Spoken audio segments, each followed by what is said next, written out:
পৃথিবীতে এমন সুন্দর জায়গা খুব কমই আছে যেখানে মানুষ এবং পশুরা একসাথে মিলেমিশে বাস করে।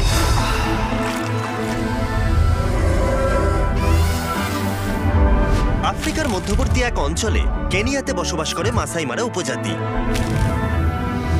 আমি এখানে 1 বছর আগে এসেছিলাম যখন গোটা আফ্রিকা জুড়ে 100টা কূপ খনন করা হচ্ছিল। যখন আমার সাথে দেখা হয়েছিল মাসাই উপজাতির একটি প্রাচীন যাযাবর গোষ্ঠী, যারা বহু বছর ধরে তাদের সংস্কৃতি এবং জীবনযাপনের পদ্ধতিকে ধরে রেখেছে।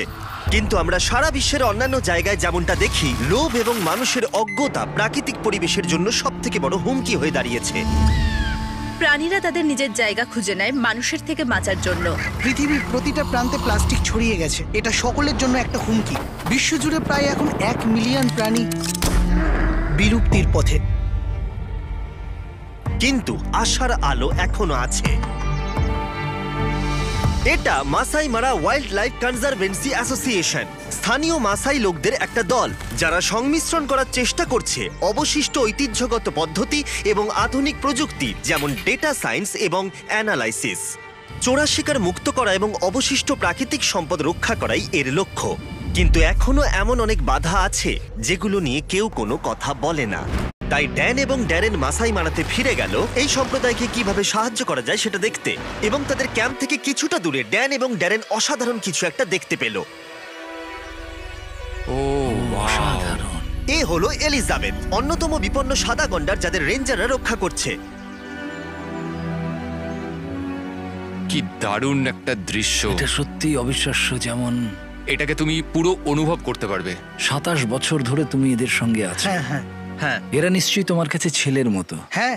এই রেঞ্জার্সরা সারা দিন রাত কাজ করে শুধুমাত্র এই পশুদেরকে সুরক্ষিত রাখার জন্য, কারণ এরা সবাই হচ্ছে লোকাল মাসাই পিপল এবং এরা খুব ভালো করে জানে যে এরাই হচ্ছে এই পশুপালকদের রক্ষাকর্তা। যখন আমরা ক্যাম্প সাইটে পৌঁছেছিলাম তখন আমরা মাসাই কনজারভেন্সি সিইও ড্যানিয়েলের সাথে দেখা করেছিলাম, এক্ষেত্রে কি কি বাধা আছে সেটা জানতে। গত 40 বছরের দিকে তাকান। বৈজ্ঞানিক তথ্য দেখায় যে বন্যপ্রাণীর সংখ্যা ক্রমশ কমে যাচ্ছে এবং এর মধ্যে 40% বন্যপ্রাণী প্রায় লুপ্ত হয়ে গেছে। এবং এটার প্রধান কারণ হচ্ছে যে যেভাবে আমরা গাছ কাটছি সেটার ফলস্বরূপ এটা। মাসাই মারার পতন শুরু হয়েছিল আজ থেকে 60 বছর আগে, যখন জমিগুলোকে ভাগ করা হয়েছিল এবং ব্যক্তিগত মালিকানার জমি মাসাই উপজাতিকে দেওয়া হয়েছিল। এর ফলে বিনিয়োগকারীরা উন্নয়ন এবং প্রাকৃতিক সম্পদের শোষণের জন্য জমি ক্রয় করে। অনেক মাসাইয়ের কাছে ওই টাকা নেওয়া ছাড়া অন্য কোনো উপায় ছিল না, তাই তাদেরকে পৈতৃক বাসস্থান পরিত্যাগ করতে হয়েছিল এবং অসংখ্য মাসাই ও বন্য প্রাণীদের বাসস্থানকে বিপদের মুখে ছেড়ে আসতে হয়েছিল। এই সমস্যা মোকাবিলা করতে সংরক্ষণকারীরা জমির মালিকদের তাদের জমি মাসাই কনজারভেন্সির কাছে বন্ধক রাখার পরিকল্পনা নিয়ে এসেছিল, একটা মাসিক অর্থের বিনিময়ে, যাতে তারা তাদের অঞ্চল এবং ঐতিহ্যকে সংরক্ষণ করতে পারে। গত 18 বছরে মাসাই মারাতে 24টারও বেশি কনজারভেন্সি তৈরি করা হয়েছে, যা মাসাই উপজাতি এবং সেখানকার বন্য পরিবেশকে একসাথে উন্নত করবার সুযোগ করে দিয়েছে। কিন্তু কনজারভেন্সির লিড প্রজেক্ট ম্যানেজার টার্ন আমাদেরকে বলেছিল যে এখন প্রাকৃতিক দুর্যোগ এবং জলবায়ু পরিবর্তনের ঘটনা মাসাই উপজাতির কাছে সবথেকে বড় সমস্যার কারণ হয়ে দাঁড়িয়েছে। সত্যি কথা বলতে আমাদের এখানে কিছু আনএক্সপেক্টেড ওয়েদার ইভেন্টস রয়েছে। আমাদের এই জায়গাটা খুব বন্যাপ্রবণ। ট্যুরিজম ক্যাম্পের জন্য জঙ্গলের ভেতরে প্রচুর জায়গা নষ্ট হচ্ছে। আর বিগত কয়েক বছরে আমরা অনেকগুলো রেঞ্জারকে হারিয়েছি যারা এই পুরো ইকোসিস্টেমটাকে প্রোটেক্ট করে রাখতো। আমরা বেশ কয়েকবার বিধ্বংসী বন্যা দেখেছি এবং এখন তারা আবার নিজেদের জীবনে ফিরে আসার চেষ্টা করছে। তারা দেখতে পেল যে নদীতে জলের স্তর অনেকটা বেড়ে গেছে এবং তারা ওটাকে পার করার চেষ্টা করে এবং তখনই তাদের গাড়িটা উল্টে যায়। জলের স্রোতটা তখন এতটাই ছিল, ওরা জানতো না সেটা। আর ওই গাড়ি উল্টে যাওয়ার জন্য 7 জন রেঞ্জারের মধ্যে 2 জন রেঞ্জার নদীতে প্রাণ হারান। তারা আমাদের মূল্যবান প্রাকৃতিক সম্পদ রক্ষার দায়িত্ব পালনে প্রাণ হারিয়েছিলেন। আমরা ক্ষতিগ্রস্ত পরিবারগুলোকে সাহায্য করার উপায় খুঁজে বের করার চেষ্টা করে চলেছি। 2 রেঞ্জারই তাদের বড় পরিবারের কাছে আয়ের একমাত্র উৎস ছিল, তাই তাদের মর্মান্তিক মৃত্যু পরিবার দুটির আয়ের উৎস শেষ করে দিয়েছে। আশা করছি ভবিষ্যতে আমরা এগুলোর ব্যাপারে আরো অনেক সতর্ক থাকতে পারবো যাতে এই ধরনের ট্র্যাজেডি না ঘটে। ওয়েদার স্টেশন সেখানে খুবই প্রয়োজন ইকোসিস্টেমটাকে মনিটরিং করার জন্য। আর সবচেয়ে বড় কথা, আগত বিপদ সম্পর্কে আগাম জেনে নিয়ে সেই মতো নতুন সিদ্ধান্ত নেওয়ার জন্য এবং বন্যপ্রাণ সংরক্ষণের জন্য। রেঞ্জার বেস ক্যাম্পের সব থেকে বড় অসুবিধা হলো ইলেকট্রিসিটির অভাব। এর ফলে যেটা সব থেকে অসুবিধার হয়ে পড়ে সেটা হচ্ছে ফ্ল্যাশ লাইটকে পাওয়ার দেওয়া বা কারেন্ট ওয়েদার স্টেশনকে পাওয়ার দেওয়া।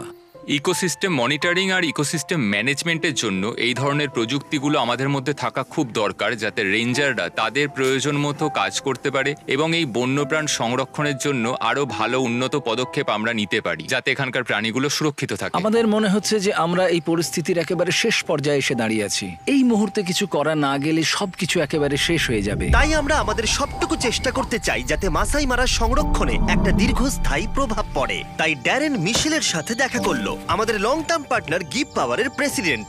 তারা কনজারভেন্সির সাথে রেঞ্জারদের জন্য ক্লিন এনার্জি তৈরি করার চেষ্টা করছে, যাতে গিভ পাওয়ার গোটা রেঞ্জার স্টেশনকে ক্লিন এনার্জির সাথে রাতের বেলা আলো দিতে পারে। এবং সবথেকে বেশি গুরুত্বপূর্ণ হলো ওয়েদার স্টেশন এবং সেন্সরকে পাওয়ার সাপ্লাই করা, যাতে আবহাওয়ার পরিবর্তন বুঝতে এবং মাসাই উপজাতিকে সুরক্ষিত রাখতে সুবিধা হয়। আসলে আমি খুব এক্সাইটেড ছিলাম, কারণ আমাকে সুযোগ করে দেওয়া হয়েছিল এই রেঞ্জার স্টেশনগুলিতে পাওয়ার এনে দেওয়ার জন্য। আমরা এখানে একটা ডিজিটাল কানেকশন তৈরি করে দেওয়ারও সুযোগ পেয়েছি, সেই ইনফরমেশনগুলোকে জড়ো করে দেওয়ার জন্য যেগুলো তারা ফিল্ড থেকে পায়, এবং যাতে আমরা সবাই মিলে এই কার্বন ক্রেডিটস শুরু করতে পারি। কোম্পানিগুলো কার্বন ফুটপ্রিন্ট অফসেট করতে কার্বন ক্রেডিট কিনেছে এবং সেগুলোকে কাজে লাগাচ্ছে গ্রিন হাউস গ্যাসকে কন্ট্রোল করতে। যদি কনসারভেন্সিগুলোর কাছে আরো ওয়েদার স্টেশন থাকে, তাহলে কোম্পানিগুলোকে তারা কার্বন ক্রেডিট বিক্রি করতে পারবে, যাতে মাসাই মারার বিস্তার এবং সুরক্ষা আরো নিশ্চিত হয়। আমরা যে 7টা ওয়েদার স্টেশন এবং সোলার গ্রিড ইনস্টল করেছি, সেটা ড্যারেনের সাথে ড্যানিয়েলকেও অনেকটাই অবাক করে দিয়েছিল। ড্যানিয়েল, আমরা আরো নতুন 5টা ওয়েদার স্টেশনের পেছনে ইনভেস্ট করতে যাচ্ছি। আমার কাছে কৃতজ্ঞতা প্রকাশ করার কোনো শব্দ নেই। আমি মাসাই সম্প্রদায়ের হয়ে এই কথাটা সবাইকে বলতে চাই। এখানের হাজার হাজার জমির মালিক যারা এখানে নেই, তারা খুব খুব খুশি হবে।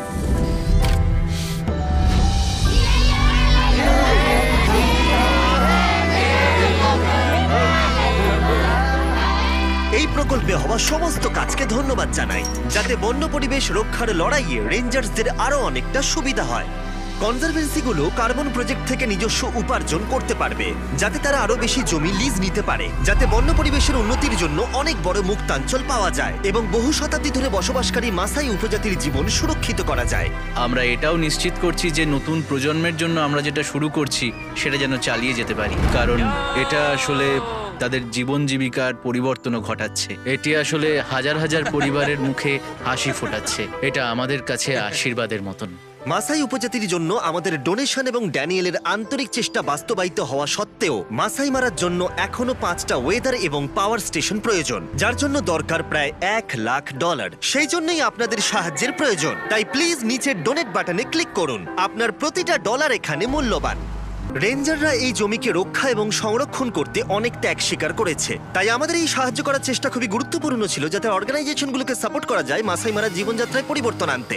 আমাদের হাতে খুব সামান্য সুযোগ আছে কাজ করার, আর অনেক দেরি হওয়ার আগে এটাই বোধহয় আমাদের শেষ সুযোগ। আমাদের ভিডিও দেখা এবং ডোনেট করবার জন্য অসংখ্য ধন্যবাদ, যাতে আমরা এই ধরনের প্রজেক্ট অর্গানাইজেশনগুলোর সাথে আরো করতে পারি যারা আমাদের পরিবেশকে রক্ষার চেষ্টা করে যাচ্ছে। তাই আমাদের ডোনেশন বাটনে ক্লিক করুন, যাতে আমরা এই প্রজেক্টটা সম্পূর্ণ করতে $1 লাখ লক্ষ্যে পৌঁছতে পারি।